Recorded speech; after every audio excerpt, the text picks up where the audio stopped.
Hello mga boss, welcome back to my channel. And for today's video, andito tayo ngayon sa fish pan para mag-inspection.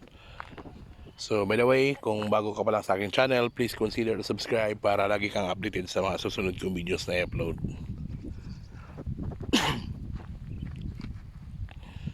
Ngayon mga boss, andito tayo ngayon sa fish pan 3. So ito po yung fish pan 3. Tingnan nyo, yung nakikita nyo ay yan po ay mga lumot. Yan, yung lumot na yan ay tinatawag na mga lablab.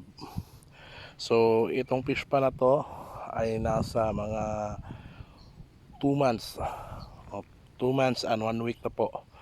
So schedule po natin for harvest dito ay nasa April 20 po.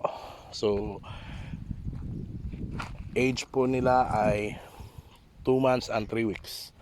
So ang nilagay po natin na similya dito ay nasa 150,000 na banami, and naglagay din tayo dito ng bangus. So ang bangus dito na nilagay natin ay 2,700 plus. Yan. So punta tayo doon.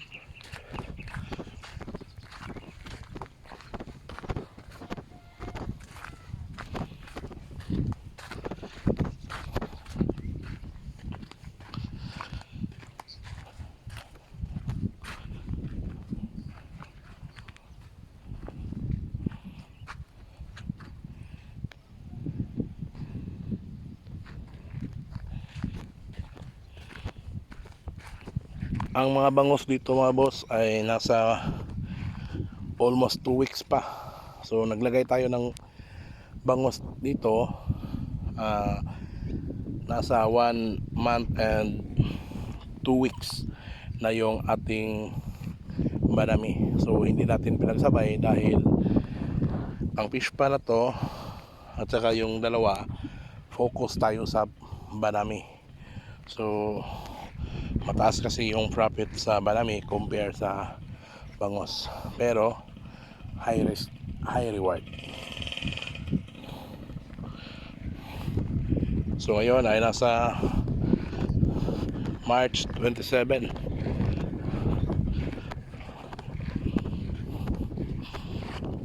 So yung nilagay natin na bangus dito mga boss ay mga fingerlings. So hindi tayo naglagak ng fry dito dahil yun nga, pinauna natin yung banami. So yun lang mga boss, and thank you so much sa panood, and bye bye.